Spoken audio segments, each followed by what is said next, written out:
Je m'appelle Nicolas, Nico pour presque tout le monde. J'ai 18 ans et j'habite la plus belle ville du monde. Laquelle? La mienne. Toulouse, bien évidemment. En cet après-midi ensoleillé, je marche dans les allées, direction l'appart de Jérém, le beau gosse sur lequel je fantasme depuis le premier jour du lycée. Pas plus tard que ce matin, le beau brun a pris une énième brêle en mat.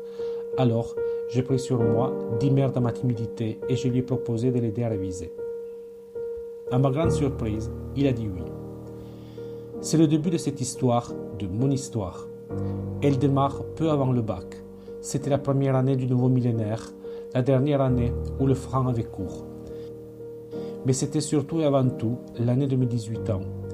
Et comme je ne tarderai pas à le savoir, l'été de mon premier amour. Ce jour-là, le vent d'automne soufflait très fort dans les rues de la ville rose.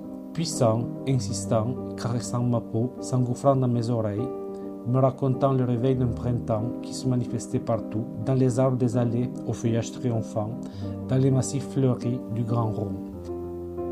J'ai le net souvenir de la sensation de ce vent dans le dos, accompagnant mes pas, encourageant ma démarche, comme pour tenter de faire taire mon hésitation.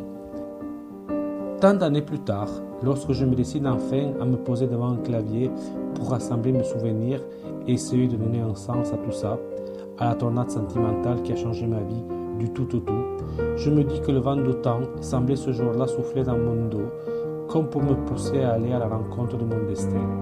Ce qui devait arriver ce jour-là devait arriver, et le vent en a été quelque part le garant.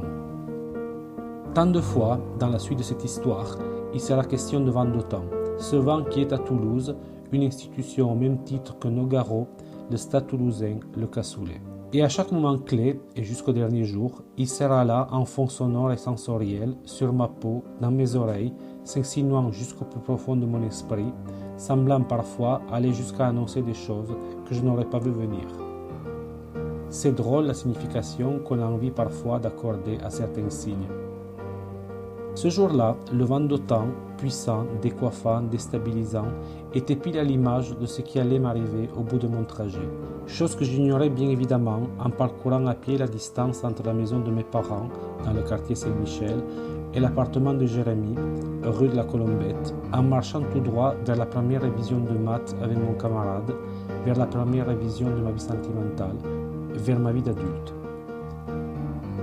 Je n'ai jamais oublié la puissance du vent d'automne de ce jour-là, tout comme je n'ai jamais pu oublier mon Jérém, bien que depuis trop de temps déjà, nos vies ne marchent plus ensemble.